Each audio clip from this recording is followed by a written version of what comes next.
आज हम देख रहे हैं विद्युत धारा के चुंबकीय प्रभाव 10वीं क्लास का 12 अध्याय का ये है लेक्चर नंबर 2। तो इस प्रकार के कुछ यंत्रों की सहायता से हम इस टॉपिक को पूरा करने वाले हैं। जिस प्रकार से आप क्या करते हो, कोई तालाब है उसमें आप पत्थर मारते हो तो तरंगे निकलती ना, वर्ताकार ऐसी तरंगे निकलती जाती है। जो धारावाही चालक तार है इसको हमने इस प्रकार से पकड़ लिया, ठीक है, इस प्रकार से पकड़ लिया, ये पकड़ लिया हमने, ठीक है, बन रहे हैं, ठीक है। और बीच में जब आओगे इस पास के केंद्र में जब आप आओगे तो हमें एक तरीके से सीधी लाइन प्राप्त होगी चुंबकीय क्षेत्र रेखा प्रकार से। ये है देखो, ठीक है। तो धारा देखो, धारा ऐसे से प्रवाहित हो रही है तो इसको थोड़ा सा ऐसे करके लेते हैं, ठीक है। धारा कैसे जा रही है, धारा जा रही है ऐसे, यानी अंगुलियों को ऐसे मोड़ो, धारा ऐसे जा रही है, धारा ऐसे जा रही है, तो धारा ये होगी धारा, ठीक है। इसको हमने ऐसे कर लिया। तो आज हम देख रहे हैं विद्युत धारा के चुंबकीय प्रभाव 10वीं क्लास का 12 अध्याय का ये है लेक्चर नंबर 2। और इस लेक्चर में हम कुल 5 टॉपिक करेंगे।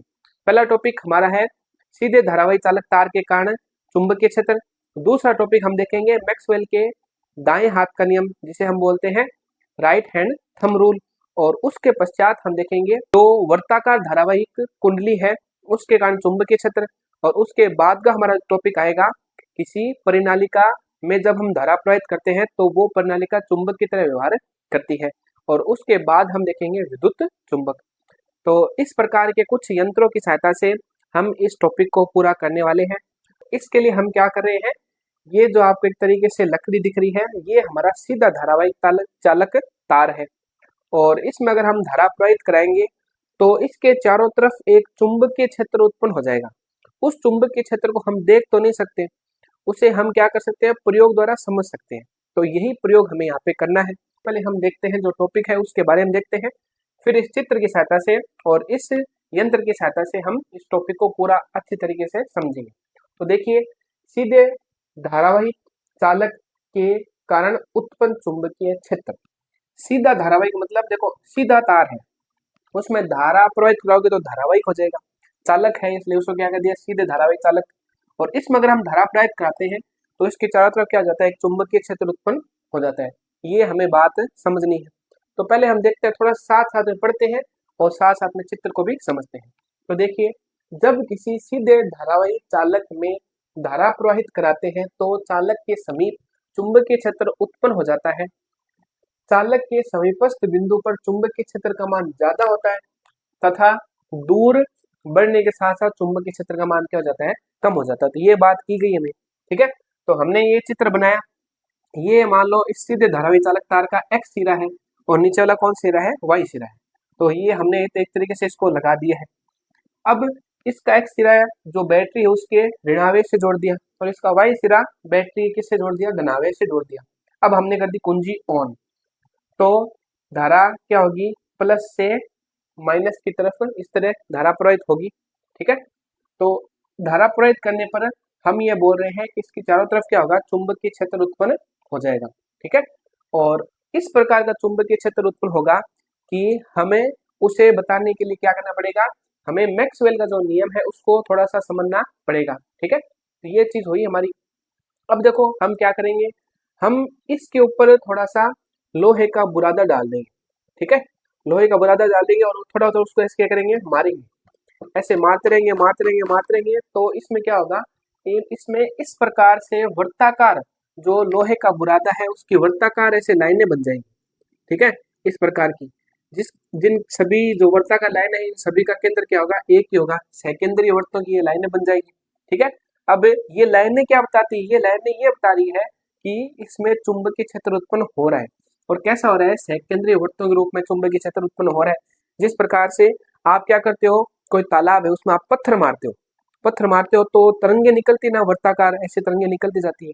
तो उसी प्रकार से किसी सीधे धारावाहिक चालक तार में जब हम धारा प्रवाहित कराते हैं तो इसके चारों तरफ ऐसे क्या होगा, चुंबकीय क्षेत्र उत्पन्न हो जाएगा। उसे हम देख नहीं सकते लेकिन उसे प्रयोग द्वारा समझ सकते हैं। तो हमने ये प्रयोग किया कि इसके ऊपर हमने लोहे का बुरादा डाल दिया, लोहे का बुरादा डाल दिया और धारा प्रवाहित हो रही है, इसको हम धीरे धीरे से हिला रहे हैं। तो ये क्या होगा, ये वर्ताकार जो लाइनें हैं वो एक तरीके से सेकेंडरी वर्तों के रूप में ये जो लोहे के कण है वो एकत्रित हो जाएंगे, ठीक है। अब देखिए, ये तो बात हो गई और इससे हमें क्या पता चला, इससे ये पता चला कि इसके चारों तरफ चुंबकीय क्षेत्र है। और हमने ये बताया था कि चुंबकीय क्षेत्र सदिश राशि है। चुंबकीय क्षेत्र क्या है, सदिश राशि है। तो सदिश राशि है तो उसकी दिशा देखनी पड़ेगी और दिशा किस नियम से देखेंगे? मैक्सवेल के दाएं हाथ के नियम से देखेंगे। ठीक है, ये बात हुई हमारी, इतना ही हमें देखना है। अब आगे बढ़ते हैं। देखिए, किसी सीधे धारावाही चालक तार में धारा की दिशा ज्ञात होने पर चुंबकीय क्षेत्र की दिशा मैक्सवेल के दाएं हाथ के अंगूठे के नियम अनुसार ज्ञात करते हैं। अगर हमें धारा की दिशा ज्ञात है, धारा की दिशा कैसे बताओगे भाई? आप कह दोगे कि बैटरी का जो धनावेश है वो जुड़ा हुआ है, तो धारा उसी दिशा में प्रवाहित हो रही है। धारा एक तरीके से नीचे से ऊपर दिशा में जा रही है, तो धारा की दिशा को हम अंगूठे से दर्शाएंगे। दाहिने हाथ लेना, हमें धारा की दिशा को किससे बताना है? अंगूठे से बताना है। ठीक है, तो मैक्सवेल का दाएं हाथ का नियम यही है, बहुत आसान नियम है कि जिस दिशा में धारा प्रवाहित हो रही है उस दिशा में आप अपने दाएं हाथ का अंगूठा कर लो। ठीक है, फिर अंगुलियों को ऐसे खोलो, फिर अंगुलियों को ऐसे वापस मोड़ो, अंगुलियों को वापस ऐसे मोड़ो। तो आप इस दिशा में अंगुलियों को मोड़ रहे हैं, तो वही दिशा क्या होगी? चुंबकीय क्षेत्र की दिशा होगी। ठीक है, तो इस प्रकार से अगर हम यहाँ पे ये करें कि हमने एक तरीके से इसको इस तरीके से पकड़ रखा है, अब हम क्या कर रहे हैं? ऐसे अंगुलियों को मोड़ रहे हैं, तो इसके चारों तरफ इस प्रकार से चुंबकीय क्षेत्र रेखाएं बन रही है। ठीक है, लेकिन अगर अगर आप बोलो कि जो धारा है नीचे की दिशा में प्रवाहित हो रही है, देखो अगर मान लो धारा क्या है? नीचे की दिशा में प्रवाहित हो रही है, तो चुंबकीय क्षेत्र कैसे उत्पन्न होगा? चुंबकीय क्षेत्र उल्टा उत्पन्न होगा, इस तरीके से उत्पन्न हो जाएगा। तो अभी तो हमारी धारा ऊपर की दिशा में प्रवाहित हो रही है, तो ऊपर की दिशा में प्रवाहित हो रही है, तो इस अंगूठे को ऊपर दिशा में ले जाओ, अंगुली को खोलो और वापिस ऐसे मोड़ो। तो ये जो आप मोड़ रहे हो, ये मोड़ने की दिशा ही चुंबकीय क्षेत्र की दिशा है। तो अगर हम यहाँ पे बात करें तो इस सीधे धारावाही चालक तार के कारण जो चुंबकीय क्षेत्र दिशा वो क्या है? ऐसे मुड़ रही है, इस तरीके से। ये एक तरीके से क्या है? ये है एंटी क्लॉक, यानी इसे हम बोलते हैं वामावर्त। ठीक है, यानी घड़ी की उल्टी दिशा में अगर धारा देखो, अगर धारा ऊपर दिशा में प्रवाहित हो रही है तो चुंबकीय क्षेत्र घड़ी की विपरीत दिशा में क्या होगा? जो चुंबकीय क्षेत्र दिशा होगी वो क्या होगी? विपरीत दिशा होगी। तो इस प्रकार से ये यहाँ पे चुंबकीय क्षेत्र दिशा हो गई मैक्सवेल के दाएं हाथ के नियम से। इस नियम को हम आगे और देखेंगे बढ़िया तरीके से। ठीक है, तो ये चीज हुई हमारी। और अब देखिए कुछ महत्वपूर्ण बिंदु इस प्रयोग से संबंधित नोट करके देखिए। पहला नोट क्या है? यदि तांबे के तार तांबे का तार हो चाहे कोई सा तार हो, ठीक है, यदि तांबे के तार में प्रवाहित विद्युत धारा के परिमाण को परिवर्तित कर दे, परिमाण का मतलब ये है कि धारा का मान कम ज्यादा कर सकते हैं। धारा का मान कम ज्यादा कैसे कर सकते हैं? अगर हम धारा नियंत्रक जोड़ दें यहाँ पे तो धारा का मान कम ज्यादा हो जाएगा। ठीक है, तो परिमाण को परिवर्तित कर दे तो चुंबकीय क्षेत्र रेखाओं में परिवर्तन होगा। भाई अगर विद्युत धारा ज्यादा प्रवाहित होगी तो साधारण सी बात है कि जो चुंबकीय क्षेत्र रेखा है वो भी क्या बनेगी? ज्यादा बनेगी और पास पास बनेगी। ठीक है, तो धारा का मान बढ़ने पर वर्तों की संख्या बढ़ती है, चुंबकीय क्षेत्र रेखाओं की जो वर्त बन रहे हैं उनकी संख्या क्या होगी? बढ़ेगी। और धारा का मान कम करने पर वर्तों की संख्या घटती है। ठीक है, दूसरा पॉइंट देखिए, जैसे जैसे चालक तार से दूर हटते हैं तो चालक तार के चारों ओर उत्पन्न चुंबकीय क्षेत्र को निरूपित करने वाले सेकेंडरी वर्तों का साइज बढ़ता जाता है। ठीक है, अगर आप क्या करोगे? चालक तार है, ये चालक तार, इससे आप दूर जाते जाओगे तो ये क्या है? इन वर्तों का साइज बढ़ता जाएगा इस तरीके से। जो ये एक तरीके से इनके बीच की दूरी है, ये दूरी बढ़ती जाएगी। तो ये हमारा सीधे धारावाही चालक तार के कारण उत्पन्न चुंबकीय क्षेत्र था। एक बार थोड़ा सा इसको वापस रिवाइज करते हैं। सीधा सीधा हमें ये समझना है, जब कोई सीधे धारावाही चालक तार है उसमें धारा प्रवाहित करा रहे हो आप, ठीक है, तो उसके चारों तरफ चुंबकीय क्षेत्र उत्पन्न होगा। उस चुंबकीय क्षेत्र की दिशा को देखने के लिए मैक्सवेल का नियम है। अगर धारा ऊपर दिशा में प्रवाहित हो रही है तो अंगुलियों को इस दिशा में मोड़ रहे हैं हम, तो चुंबकीय क्षेत्र क्या होगा? एंटी क्लॉक यानी दक्षिणावर्त। ठीक है, सॉरी वामावर्त। वामावर्त का मतलब होता है एंटी क्लॉक, यानी घड़ी की जो सुई है, घड़ी तो हमारी सुई देखो कैसे घूमती है, घड़ी की सुई ऐसे घूमती है ना, ऐसे घूमती है। लेकिन अगर धारा ऊपर दिशा में प्रवाहित हो रही है तो ये क्या होगा? ये चुंबकीय क्षेत्र उल्टी दिशा में होगा। घड़ी जिस दिशा में घूमती है, घड़ी कैसे घूमती है, उसकी विपरीत दिशा में ये चुंबकीय क्षेत्र उत्पन्न होगा। और अगर धारा जैसे नीचे की तरफ प्रवाहित हो रही है, जैसे मान लीजिए कि इसकी बात करें, ये देखो ये तार है, इस तार में धारा देखो नीचे की तरफ प्रवाहित हो रही है ना, तो देखो अंगूठा नीचे की तरफ करो और अंगुलियों को इस तरीके से मोड़ो, इस तरीके से अंगुलियां मोड़ रही है, तो इसमें जो चुंबकीय क्षेत्र के चारों तरफ बन रहा है उसकी दिशा क्या होगी? ये होगी। ठीक है, ये चुंबकीय क्षेत्र की दिशा हो जाएगी। ठीक है, तो दक्षिण हस्त नियम से हम देख सकते हैं चुंबकीय क्षेत्र दिशा। अब देखो धारा का मान बढ़ाओगे तो वर्तों की संख्या बढ़ेगी, चुंबकीय क्षेत्र प्रबल होगा। और तार से दूर जाते जाओगे तो चुंबकीय क्षेत्र के जो वर्त बन रहे हैं उनका जो आकार क्या होगा? बड़ा होता जाएगा। ठीक है, तो ये हमारा टॉपिक हो चुका। अब हम बढ़ते हैं मैक्सवेल के दाएं हाथ के नियम की तरफ। ये आप नोट कर लो बच्चों, आपको एग्जाम में इतना लिख के आना है, चित्र बनाना है, परीक्षा में चित्र पूछते हैं। ठीक है, की चित्र बनाएंगे तो इस प्रकार का चित्र हम बना सकते हैं। ठीक है, अब हम आगे बढ़ रहे हैं। पीछे हमने मैक्सवेल के दाएं हाथ का नियम तो देखा था, लेकिन उसको थोड़ा सा हम डिटेल में समझते हैं। देखो, मैक्सवेल के दाएं हाथ के नियम से हमें निकालना क्या है? हमें निकालना है चुंबकीय क्षेत्र रेखाओं की दिशा, यानी चुंबकीय बल रेखाओं की दिशा निकालने, दिशा। और एक चीज हमारे पास पहले से होगी, क्या होगी? धारा की दिशा। ठीक है, धारा की दिशा तो हम बता सकते हैं, क्योंकि आपने जिस प्रकार से सेल जोड़ रखा है, सेल का जो धनावेश है उस दिशा से धारा प्रवाहित होगी और ऋणावेश पर क्या होगी? खत्म होगी। तो धारा की दिशा तो हम बता सकते हैं, और इस नियम की सहायता से हम चुंबकीय क्षेत्र रेखाओं की दिशा भी निकाल सकते हैं। तो देखते हैं मैक्सवेल के दाएं हाथ के अंगूठे का नियम। ठीक है, तो नियम क्या है? इस नियम के अनुसार यदि, देखो नियम पूछ सकते हैं कि मैक्सवेल के दाएं हाथ के अंगूठे का नियम बताओ। आपको ये बता सकते हैं कि इसमें जो अंगूठा है, अंगूठा क्या बताता है। दूसरा ये बता सकते हैं कि जो मुड़ी हुई अंगुलियां है वो क्या बताती है। इसमें दो ही है, एक तो अंगूठा है, दूसरा मुड़ी हुई अंगुलियां। तो देखिए, यदि दाएं हाथ में एक सीधे धारावाही चालक को इस प्रकार पकड़े कि अंगुलियां तार पर लिपटी हो, मतलब ये हमारा दाएं हाथ है। ठीक है, ये कौन सा हाथ है? दायां हाथ है। तो इसमें आपको क्या करना है? जो धारावाही चालक तार है इसको हमने इस प्रकार से पकड़ लिया। ठीक है, इस प्रकार से पकड़ लिया, ये पकड़ लिया हमने। ठीक है, हो वह अंगूठा धारा की दिशा में, अब देखो धारा नीचे से ऊपर की दिशा में प्रवाहित हो रही है, तो अंगूठा इस दिशा में आ जाएगा, अंगूठा ऊपर की तरफ है। ठीक है, हो तो लिपटी हुई अंगुलियां, जो ये अंगुलियां लिपटी हुई है की दिशा चुंबकीय बल रेखाओं की दिशा को प्रदर्शित करेगी। ठीक है, तो जिस प्रकार से हमने चित्र बना रखा है, देखो धारा की दिशा को अंगूठा बताएगा और लिपटी हुई अंगुलियां चुंबकीय क्षेत्र रेखाओं की दिशा को बताएगी। ठीक है, तो अंगूठा धारा की दिशा को बता रहा है और ये अंगुलियां हमने मोड़ रखी है, ये चुंबकीय क्षेत्र रेखाओं की दिशा को बता रही है। यही आपका नियम है। अगर आप क्या कर दो, उल्टा कर दो, मान लो अगर धारा क्या हो रही है, धारा ऊपर से नीचे की तरफ जा रही है। ठीक है, धारा मतलब धारा ऊपर से नीचे की तरफ जा रही है, तो ये अंगूठा है जो धारा की दिशा बताएगा, और ये मुड़ी हुई अंगुलियां क्या बताएगी? चुंबकीय क्षेत्र की दिशा को बताएगी। यानी अब चुंबकीय क्षेत्र एक तरीके से क्या होगा, जो सुई है हमारी, जो घड़ी की सुई है उसकी दिशा में घूमेगा। घड़ी की सुई कैसे घूमती है? घड़ी की सुई घूमती है इस प्रकार से। ठीक है, इस प्रकार से घूमती है। ठीक है, आपको शायद कैमरे में अलग दिख रहा होगा। घड़ी की सुई मान लो जिस प्रकार से घूमती है, अगर की धारा ऊपर दिशा में बह रही है तो हम अंगुलियों को मोड़ेंगे तो वो घड़ी की विपरीत दिशा में, और धारा अगर नीचे दिशा में बह रही है तो हम अंगुलियों को इस प्रकार मोड़ेंगे तो वो क्या होगी? धारा की दिशा में। आप यहाँ पे लिख सकते हो, जब धारा क्या है, धारा नीचे से ऊपर की तरफ बह रही है। ठीक है, धारा क्या है? नीचे से ऊपर हो रही है। ठीक है, तो चुंबकीय जो बल रेखा है, बल रेखा वो क्या होगी? एंटीक्लॉक होगी। ठीक है, एंटीक्लॉक को हम कहते हैं वामावर्त। जो चुंबकीय बल रेखा है वो क्या होगी? Anti clock. ठीक है, एंटी क्लॉक वाइज होगी, जिसे हम क्या कहते हैं? वामावर्त। और जब धारा क्या हो, जब धारा, दूसरा, जब धारा हो ऊपर से नीचे, धारा क्या हो? ऊपर से नीचे प्रवाहित हो रही है,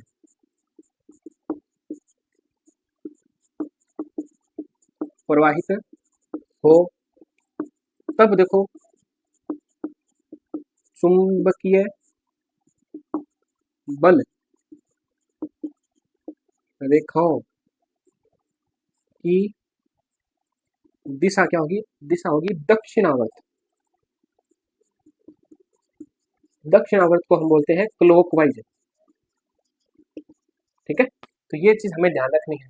जब धारा ऐसे प्रवाहित हो रही है ऊपर दिशा में तो एंटी क्लॉक है। ठीक है, एंटी क्लॉक मतलब इस प्रकार से चुंबकीय क्षेत्र बनेगा। ठीक है, एंटी क्लॉक हो गया। और जब धारा नीचे की दिशा में प्रवाहित हो रही है तो चुंबकीय क्षेत्र की जो रेखाएं हैं वो क्या होगी? क्लॉकवाइज होगी, है ना। जिस प्रकार से धारा, जो घड़ी की सुई घूमती है उस प्रकार से हो जाएगा। तो ये हमारा हुआ मैक्सवेल का दाएं हाथ का नियम। अब हम आगे बढ़ रहे हैं, देखेंगे वर्ताकार पास, जिसे हम कुंडली भी बोलते हैं, उसके कारण उसमें अगर धारा प्रवाहित करें तो चुंबकीय क्षेत्र कैसे बनेगा। तो आइए अब बढ़ते हैं हम अगले टॉपिक की तरफ, और अगला हमारा टॉपिक है धारावाही वर्ताकार पास, यानी जिसे हम कहते हैं कुंडली के कारण चुंबकीय क्षेत्र। तो इस टॉपिक देखिए, हमें इस प्रकार की चित्र की सहायता चाहिए, और साथ में आपके इधर भी एक चित्र हमने दिखा रखा है। तो टॉपिक वर्ताकार, धारावाही, पास कुंडली के कारण चुंबकीय क्षेत्र है और हमें क्या करना है, हमें एक तरीके से सीधा तार दे रखा है, मान लो एक सीधा तार दे रखा है, आपने उसको किस तरीके से एक तरीके से जोड़ दिया, ठीक है। तो ये क्या बन गया, ये बन गया हमारा वर्ताकार, ठीक है। वर्ताकार कुंडली का दो या वर्ताकार क्या हो गया, पास बन गया, यानी एक तरीके से सिंगल तार है। इसमें हम और तार भी क्या कर सकते हैं, जोड़ सकते हैं। एक बार के लिए हम सिंगल तार लेके बात करें, फिर आगे बढ़ेंगे। तो देखिए ये एक तरीके से हमने इसको सिंपल साधारण चित्र बना रखा है और साथ में आपको चित्र दिख भी रहा है। तो देखो जैसे हमने क्या किया, कुंजी ऑन की तो धारा इस प्रकार से प्रवाहित हो रही है, ठीक है। इस प्रकार से धारा प्रवाहित हो रही है, इस प्रकार से धारा प्रवाहित हुई, वापिस यहाँ पे आके पूरी हो रही धारा, धारा का एक चक्कर पूरा हो गया। तो एक बार इसको समझते हैं, ठीक है। तो इसमें हमें क्या देखना है, हमें यहाँ पे चुंबकीय क्षेत्र निकालना है, यानी इस पास के अंदर धारा प्रवाहित करा रहे हो तो उस धारा को आप प्रवाहित तो करा रहे हो, लेकिन हमारा टॉपिक तो चुंबकीय क्षेत्र है, यानी आप धारा प्रवाहित कर रहे हो। पाठ का नाम भी विद्युत धारा का चुंबकीय प्रभाव है। तो पास के आपने धारा प्रवाहित करा रहे हो, इस पास में वर्ताकार पास है ये, तो इसमें आप धारा प्रवाहित करो तो इसको चुंबकीय क्षेत्र में देखना है, ठीक है। उसके लिए हमारे पास एक ही नियम है, कौन सा, मैक्सवेल का दाएं हाथ का नियम। तो देखिए जिस प्रकार से धारा इस प्रकार में ऐसे बह रही है, ठीक है, इस तार में धारा ऐसे बह रही है, तो धारा की दिशा में अंगूठा कर लो और मुड़ी हुई अंगुलियां क्या बताएगी, चुंबकीय क्षेत्र की दिशा को बताएगी। तो इसमें देखो इस प्रकार से चुंबकीय क्षेत्र दिशा बन रही है और तार में वर्ताकार सकेंद्र वृत्त के रूप में चुंबकीय क्षेत्र की जो लाइनें वो बन रही है, उनकी दिशा की होगी इस प्रकार से, ठीक है। ये दिशा होगी चुंबकीय क्षेत्र दिशा। और इधर से बात करें तो देखो धारा किस दिशा में है, धारा है नीचे की तरफ, धारा नीचे की तरफ है, पूरी अंगुलियां चुंबकीय क्षेत्र रेखाओं को बताएगी। तो यहाँ पे हम इस प्रकार से चुंबकीय क्षेत्र रेखाओं को बना सकते हैं, ठीक है। तो ये होगी इस प्रकार से बाहर की तरफ आ रही है, ये होगी चुंबकीय क्षेत्र रेखा, ये अंदर इधर से अंदर की तरफ आ रही है, इधर से बाहर की तरफ आ रही है। तो देखिए कि इधर से भी चुंबकीय क्षेत्र रेखाएं बाहर की तरफ निकल रही है और इधर से भी चुंबकीय क्षेत्र रेखाएं आखिरकार बाहर में ही निकल रही है। तो अगर हम बात करें कि धारा अगर किस प्रकार से प्रवाहित हो रही है, धारा आपकी प्रवाहित हो रही है एंटी क्लॉक वाइज, यानी वामावर्त, धारा वामावर्त प्रवाहित हो रही है। तो जो आप सामने वाला हिस्सा देख रहे हो वो उसमें से चुंबकीय क्षेत्र रेखाएं आपकी तरफ बाहर की तरफ आ रही है, ठीक है। और जैसे जैसे हम चुंबकीय क्षेत्र रेखाओं को थोड़ा दूर दूर बनाएंगे तो ये एक तरीके से इस प्रकार से बनती हमें प्रतीत होगी, इस प्रकार से। और अंतिम जो चुंबकीय क्षेत्र रेखा एकदम बीच में है वो एकदम सीधी बनती हुई प्रतीत होगी। तो ये आपका जो चित्र बन रहा है ये इस प्रकार से है कि चुंबकीय क्षेत्र रेखाओं कि जो अगर ये सेकेंद्र वृत्त है इनसे दूर दूर जाएंगे तब चुंबकीय क्षेत्र रेखा क्या होगी, सीधी होती जाएगी, ठीक है। और अंतिम जो बीच का बिंदु है उस पर चुंबकीय क्षेत्र रेखा एकदम सीधी बन जाएगी। इसको समझते हैं, जिस प्रकार से मान लीजिए कि इसमें क्या हो रहा है, धारा प्रवाहित हो रही है, ठीक है, धारा इसमें इस प्रकार से प्रवाहित हो रही है। तो देखिए धारा इस प्रकार से प्रवाहित हो रही है तो अंगूठा इस दिशा में कर लिया हमने, अंगूठा कैसे कर लिया, इस दिशा में अंगूठा कर लिया। तो मुड़ी हुई अंगुलियां क्या बताएगी, चुंबकीय क्षेत्र रेखा बताएगी। तो चुंबकीय क्षेत्र रेखा क्या है, बाहर की तरफ है, ठीक है। और यहाँ पे धारा देखो ऐसे है, तो ये मुड़ी हुई अंगुलियां बाहर की तरफ आ रही है मुड़ के, तो यहाँ पे भी चुंबकीय क्षेत्र रेखाएं क्या होगी, बाहर की तरफ आएगी। और जैसे जैसे आप इससे दूर होते जाओगे तार से तो चुंबकीय क्षेत्र रेखाएं धीरे धीरे क्या होगी, एकदम सीधी होती जाएगी और लास्ट की जो चुंबकीय क्षेत्र रेखा बनेगी वो एकदम इसके एकदम सीधी बनेगी, ठीक है। और इसी प्रकार अगर ऊपर वाले बिंदु की बात करें तो ऊपर वाले बिंदु भी देखो धारा इस प्रकार से है, धारा इस प्रकार से है तो अंगूठा धारा की दिशा में और मुड़ी हुई अंगुलियां भी क्या होगी, चुंबकीय क्षेत्र की दिशा में होगी। तो यहाँ से भी चुंबकीय क्षेत्र रेखाएं बाहर की तरफ आ रही है। और अगर इधर बात करें तो इधर से भी चुंबकीय क्षेत्र रेखाएं बाहर की तरफ आ रही है। तो अगर पूरे चित्र की बात करें तो अगर आप धारा कैसे प्रवाहित करा रहे हो, घड़ी जिस दिशा में घूमती है उसकी विपरीत दिशा में धारा प्रवाहित करा रहे हो, तो यहाँ से चुंबकीय क्षेत्र रेखाएं बाहर निकलेगी, ठीक है, इधर से प्रवेश कर रही है और इधर से बाहर निकल रही है।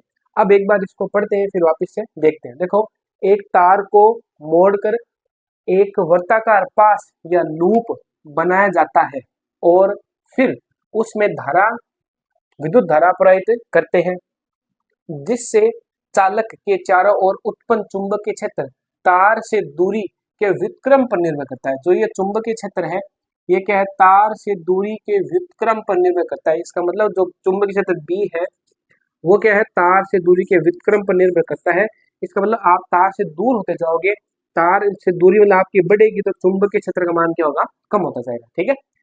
इस प्रकार किसी विद्युत धारावाही पास के प्रत्येक बिंदु पर उसके चारों ओर उत्पन्न चुंबकीय क्षेत्र को निरूपित करने वाले सकेंद्रीय वृत्तों का साइज तार से दूर जाने पर निरंतर बढ़ता है।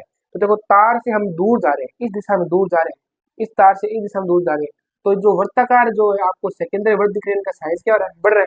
ठीक है, इनका वर्ताकार साइज क्या हो रहा है, धीरे धीरे बढ़ रहा है इस प्रकार से। ठीक है, आगे देखिए, जैसे ही हम वर्ताकार पास के केंद्र पर पहुंचते हैं तो साइज इनका क्या हो रहा है, बढ़ रहा है। और अब हम आगे बढ़ते बढ़ते तार से दूर होते होते तार से दूर होते तार से दूर होते इधर से तार से दूर हटते हटते कहाँ पे आगे, केंद्र पर आगे। तो इसके मतलब इस लाइन के अंदर आगे। ठीक है, यानी इस तरीके से यहाँ पे आगे हम तार से दूर हटते हटते इस दिशा में या इस लाइन में आ गए। तो देखिए क्या हो रहा है, इन वृत्तों के चाप सरल रेखाओं जैसे प्रतीत होने लगते हैं। अब हमें लग रहा है कि ये जो एक तरीके से, क्योंकि जैसे आप तार से दूर जाओगे तो वृत्त बड़ा बनता जाएगा। भाई धारा इस दिशा में प्रवाहित हो रही है, तो तार मान लो ये है। ठीक है, मान लो इस तार को हम ऐसे बता रहे हैं। ठीक है, तो ये तार आपका, तो आप तार से दूर होते जाओगे। ठीक है, तो जो वर्त है उनका चाप ही बढ़ता जाएगा, चाप उनका क्या हो जाएगा, बढ़ता जाएगा। तो हम लास्ट में क्या करेंगे, अगर हम ज़्यादा दूर चले गए तार से, तो हमें जो ये लाइनें हैं वो एक तरीके से किस प्रकार से प्रतीत होगी, वो एक तरीके से वर्त की सरल रेखाओं के जो चाप है, वर्त के चाप सरल रेखाओं जैसे प्रतीत होने लग जाते हैं। ठीक है, तो ये जो चाप है एक तरीके से है तो पूरा ही वर्त, लेकिन यहाँ पे हमें वर्त का थोड़ा सा हिस्सा दिख रहा है और हिस्सा इधर बनेगा, इस तरफ तो इधर बनेगा, इस तरफ इधर बनेगा, लेकिन ये वर्त के चाप है वो सरल रेखा में बनते हुए हमें दिखेंगे। ठीक है, विद्युत धारावाही तार के प्रत्येक बिंदु से उत्पन्न चुंबकीय क्षेत्र रेखाएं पास के केंद्र मतलब बीच की स्थिति में, ठीक है, पर सरल रेखा जैसे प्रतीत होने लगते हैं। दक्षिण हस्त अंगुष्ठ नियम को लागू करके इस बात की आसानी से जांच की जा सकती है कि तार का प्रत्येक भाग चुंबकीय क्षेत्र रेखाओं में योगदान देता है तथा पास के भीतर सभी चुंबकीय क्षेत्र रेखाएं एक ही दिशा में प्रवाहित या एक दिशा में होती है। तो देखो सीधी सीधी बात ये कही है, अगर वापिस से समझ लीजिए कि आप धारा प्रवाहित करा रहे हो ऐसे। ठीक है, हम धारा ऐसे प्रवाहित करा रहे हैं। ठीक है, धारा ऐसे प्रवाहित करा रहे, ऐसे प्रवाहित करा रहे, ऐसे प्रवाहित करा रहे, तो चुंबकीय क्षेत्र दिशा देखनी है, तो अंगूठा ऊपर की दिशा में कर लिया हमने, अंगूठा कैसे कर लिया, इस दिशा में कर लिया अंगूठा। ठीक है, तो ये अंगुली क्या बताएगी, चुंबकीय क्षेत्र दिशा बताएगी। यहाँ पे देखे तो भी चुंबकीय क्षेत्र दिशा बाहर की तरफ, यहाँ पे देखे तो भी चुंबकीय क्षेत्र दिशा क्या होगी, बाहर की तरफ, और इधर देखे तो भी चुंबकीय क्षेत्र दिशा के बाहर की तरफ। कहने मतलब सीधी सीधी बात ये है कि धारा अगर क्या होगी, वामावर्त प्रवाहित होगी, एंटी क्लॉक प्रवाहित होगी, तो चुंबकीय क्षेत्र रेखा दिशा क्या होगी, बाहर की तरफ होगी। ठीक है, और धारा अगर दक्षिणावर्त प्रवाहित होगी, यानी जिस तरीके से सुई घूमती है घड़ी की उस तरीके से प्रवाहित होगी, तो चुंबकीय क्षेत्र रेखाएं क्या बनेगी, अंदर की तरफ बनेगी। और तार से दूर होते जा रहे हो तो जो वर्त है वो बड़े बड़े बनते जा रहे हैं। वर्त कैसे बन रहे हैं, बड़े बड़े बन रहे हैं। ठीक है, और बीच में जब आओगे इस पास के केंद्र में जब आप आओगे तो हमें एक तरीके से सीधी लाइन प्राप्त होगी चुंबकीय क्षेत्र रेखाओं की। ठीक है, तो यहाँ से तो हमें मुड़ती हुई दिख रही है, छोटी छोटी लाइनें मुड़ती हुई दिख रही है, लेकिन जैसे आप केंद्र पर आओगे पास के, तो वहाँ पे हमें चुंबकीय क्षेत्र रेखाएं एकदम सीधी लाइनें प्राप्त होगी। ठीक है, यही हमें यहाँ पे बताना चाह रहे थे। तो एक बार आप इसको पढ़ लोगे, फिर वापस से इसको देखोगे चित्र सहायता से किस प्रकार से चुंबकीय क्षेत्र रेखाएं बन रही है। अगर आप धारा वामावर्त दिशा में प्रवाहित होगी तो चुंबकीय क्षेत्र रेखाएं बनेगी, और केंद्र पर आते आते हम देखेंगे चुंबकीय क्षेत्र रेखाएं क्या आ रही है, एकदम सीधी लाइन प्राप्त हो रही है। ठीक है, अब देखो नोट क्या है, किसी धारावाही वर्ताकार कुंडली द्वारा उत्पन्न चुंबकीय क्षेत्र को निम्न प्रकार बढ़ाया जा सकता है। अगर इसको चुंबकीय क्षेत्र को बढ़ाना है तो दो तरीके हैं बढ़ाने के। पहला क्या है, फेरों की संख्या बढ़ाकर। अभी तो हमने एक ही तार लिया था, लेकिन अब हम क्या करते हैं, मान लो 2 तार, 3 तार, 4 तार, 5 तार, ऐसे सभी तारों का गुच्छा बना ले और इस प्रकार से वर्ताकार उनको क्या करते हैं, जोड़ दे, तो फेरों की संख्या बढ़ गई, तो चुंबकीय क्षेत्र भी क्या हो जाएगा, बढ़ जाएगा। और क्या कर सकते हैं, धारा का मान बढ़ाकर चुंबकीय क्षेत्र का मान बढ़ा सकते हैं। देखो अगर चुंबकीय क्षेत्र रेखाएं बाहर की तरफ आ रही है, यानी बाहर की तरफ चुंबकीय क्षेत्र निकल रही है, तो ये जो हिस्सा है, ये जो हिस्सा में बाहर की तरफ दिख रहा है, वो एक तरीके से एन की तरह व्यवहार करेगा। ठीक है, ये एक ट्रिक है कि अगर मान लो धारा इस प्रकार से प्रवाहित हो रही, धारा इस प्रकार से प्रवाहित हो रही है, तो चुंबकीय क्षेत्र रेखाएं बाहर की तरफ होगी। इसको एक बार ऐसे समझते हैं कि अगर धारा क्या है, घड़ी की सुई है, उसकी विपरीत दिशा में धारा प्रवाहित हो रही है, तो चुंबकीय क्षेत्र रेखाएं बाहर की तरफ निकलेगी, बाहर की तरफ चुंबकीय क्षेत्र रेखाएं निकलेंगी, तो ये हिस्सा, इस कुंडली का इधर वाला हिस्सा एन की तरह व्यवहार करेगा और पीछे वाला हिस्सा एस की तरह व्यवहार करेगा। और अगर धारा क्या है, अगर धारा घड़ी की जो सुई घूमती है उसकी दिशा में अगर घूम रही है, जो ये हमारा पास है, जो हम इस हिस्से को बाहर से देख रहे हैं, वो हिस्सा एस की तरह व्यवहार करेगा और इसका पीछे वाला हिस्सा एन की तरह व्यवहार करेगा। अगर धारा कैसी बहेगी, धारा अगर ऐसी बहेगी, ठीक है, तो ये हिस्सा एस की तरह व्यवहार करेगा और ये हिस्सा एन की तरह व्यवहार करेगा। इसे आगे भी हम समझेंगे, तो आप इसको नोट करके लिख सकते हो। अब हम बढ़ रहे हैं आगे। अब हम देखते हैं अगला टॉपिक, जो है धारावाही प्रणालिका में विद्युत धारा के कारण चुंबकीय क्षेत्र। तो धारावाही प्रणालिका बनती कैसी है, धारावाही प्रणालिका होती कैसी है, पहले उसे देखते हैं, फिर उसमें धारा प्रवाहित कराएंगे। धारा प्रवाहित करने से वो किस प्रकार से व्यवहार करेगी वो चीज देखेंगे, ठीक है। तो एक बार देखते हैं क्या लिख रखा है। किसी कुचालक बेलनाकार पाइप के ऊपर एक समान रूप से विद्युत रोधी तांबे के तारों को लपेटकर बनाई गई बहुत अधिक फेरों वाली कुंडली परिनालिका कहलाती है। तो जिस प्रकार से ये एक मान लो बेलनाकार कुचालक है, ठीक है, इस पर आपने क्या कर दिया, इस प्रकार से तार लपेट दिया, ठीक है, बहुत सारा, तो ये क्या बन गई, ये बन गई हमारी परिनालिका, ठीक है। अब देखो इसमें हम धारा प्रवाहित करेंगे। यदि इस कुंडली में किसी सेल द्वारा विद्युत धारा प्रवाहित की जाती है, तो सेल द्वारा अगर विद्युत धारा प्रवाहित करें तो यह एक दंड चुंबक की तरह व्यवहार करेगी, ठीक है, व्यवहार करने लगती है। अर्थात परिनालिका का एक सिरा उत्तरी ध्रुव और दूसरा सिरा दक्षिण ध्रुव की तरह व्यवहार करता है। तो ये मान लीजिए कि आप क्या कर रहे हो, इसमें धारा प्रवाहित करा रहे हो, तो धारा प्रवाहित करने के लिए हमें क्या करना पड़ेगा, कुंजी ऑन करनी पड़ेगी, ठीक है। तो ये इस प्रकार से व्यवहार करने लग जाएगा कि इसका एक सिरा तो क्या बन जाएगा, जैसे दंड चुंबक का एक सिरा होता है उत्तरी ध्रुव, दूसरा होता है दक्षिणी ध्रुव, तो इसी प्रकार से ये सिरा क्या हो जाएगा, इसका एक सिरा उत्तरी ध्रुव हो जाएगा, दूसरा हो जाएगा दक्षिणी ध्रुव। आपने धारा प्रवाहित कराई, तो धारा देखो इधर से धारा प्रवाहित होने लगी, ऐसे प्रवाहित होगी, फिर तार घूम के वापिस इधर आ रहा है, ठीक है, इधर धारा प्रवाहित हो रही है, ऐसे धारा प्रवाहित हो रही है और वापिस इस दिशा में वापिस आ रही है। तो ये धारा का एक चक्कर पूरा हो गया, ठीक है।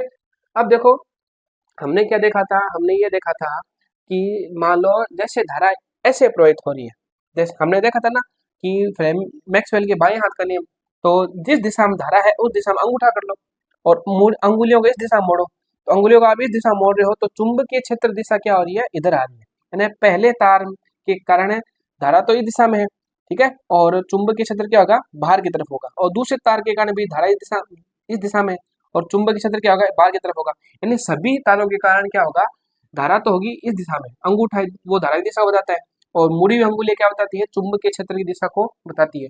सभी तार के कारण इस प्रकार से चुंबकीय क्षेत्र व्यवस्थित हो जाएगा, जिस प्रकार से ये चित्र हमें दिख रहा है, ठीक है। तो देखो एक तार के कारण चुंबकीय क्षेत्र बाहर की तरफ निकल रहा है, देखो ऐसे ऐसे घूम के आएगा, चुंबकीय क्षेत्र ऐसे हो रहा है, ठीक है, मतलब सभी तारों के कारण। दूसरे अगर चुंबकीय क्षेत्र रेखा बनाए तो ऐसे बनेगी, ठीक है। और अगर और हम बीच में जाए परिनालिका के बीच में जाए एकदम, तो क्या होगा मालूम, तो एक सीधी रेखा में ऐसे प्राप्त होगी, और नीचे जाए तो इस प्रकार से चुंबकीय क्षेत्र रेखाएं बनेगी, इस प्रकार से चुंबकीय क्षेत्र रेखाएं बन रही है, ठीक है, और बीच में इस प्रकार से ये चुंबकीय क्षेत्र रेखाएं बन रही है। तो देखो ये क्या है, ये जहां से चुंबकीय क्षेत्र रेखाएं निकल रही है, तो वो सिरा क्या होता है, वो सिरा होता है एन, तो इस कुंडली का ये सिरा एन की तरह व्यवहार करेगा, और जहां पर चुंबकीय क्षेत्र रेखाएं प्रवेश कर रही है वो कौन सा सिरा होगा, वो सिरा होगा एस, तो ये सिरा कुंडली का एस की तरह व्यवहार करेगा, और साथ साथ में हम तीर का निशान भी बना रहे हैं, ठीक है। तो इस प्रकार से देखो, एक वापिस देख लो, बहुत साधारण है कि आपको क्या करना है, आपको मैक्सवेल के दाएं हाथ के नियम का उपयोग करना है और चुंबकीय क्षेत्र रेखाओं को देखना है।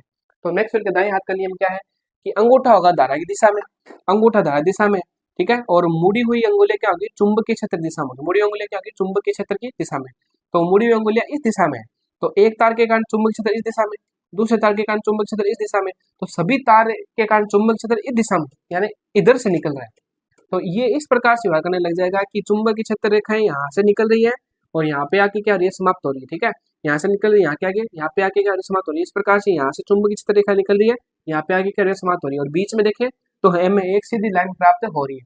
और दंड चुंबक में हमने क्या देखा था, दंड चुंबक में हमने देखा था कि एन से तो चुंबकीय क्षेत्र रेखाएं निकलती है और एस पर आके क्या होती है, आ जाती है और अंदर वापिस इस दिशा में बढ़ती है, तो इस प्रकार से ऐसे ऐसे बढ़ती है। तो फिर ऐसे ऐसे हमने चित्र बनाया था धन चुंबक के लिए, तो वही चित्र यहाँ पे बन रहा है। तो हम क्या बोलेंगे, हम ये बोलेंगे अगर किसी परिनालिका में विद्युत धारा प्रवाहित कराएंगे तो उसका एक सिरा किस प्रकार से व्यवहार करेगा, उसका एक सिरा व्यवहार करेगा धन चुंबक के एन की तरह और दूसरा सिरा व्यवहार करेगा धन चुंबक के एस की तरह, ठीक है। और अगर आप इसमें धारा प्रवाहित करो तो कुंजी ऑन करो, धारा ऐसे प्रवाहित होगी, ठीक है, धारा प्रवाहित होगी, तार बाहर की तरफ आ रहा है, तार बाहर की तरफ आ रहा है तो ऐसे धारा इसमें क्या होगी, प्रवाहित हो रही है, ठीक है, इस तरीके से।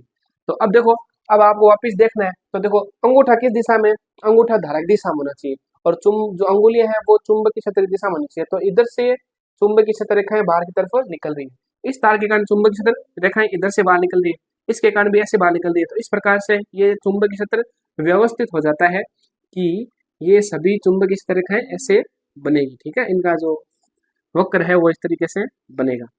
तो ये है हमारा बस दक्षिण हस्त अंगुष्ठ नियम आना चाहिए, उसमें अंगूठा धारा की दिशा में कर लो, मुड़ी हुई अंगुली चुंबकीय क्षेत्र दिशा में होगी।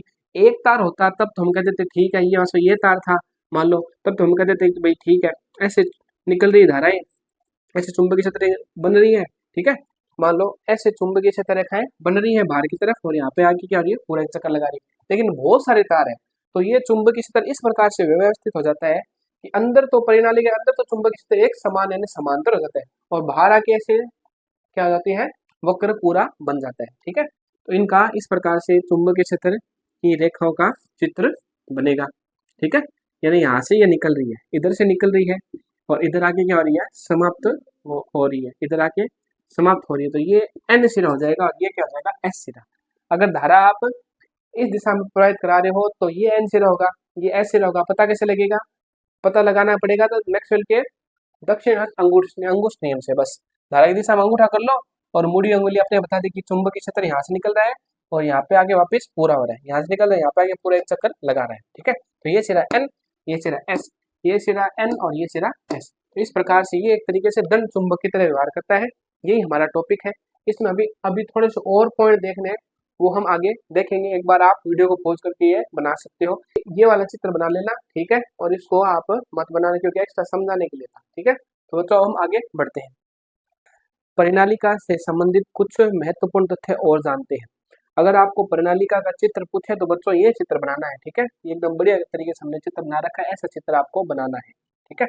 अब देखते हैं कुछ महत्वपूर्ण बिंदु नोट के रूप में देखते हैं। देखो पहला नोट क्या है, परिनालिका के भीतर सभी बिंदुओं पर चुंबकीय क्षेत्र रेखाएं समांतर सरल रेखा के रूप में होती है, अर्थात परिनालिका के भीतर सभी बिंदुओं पर चुंबकीय क्षेत्र समान होता है।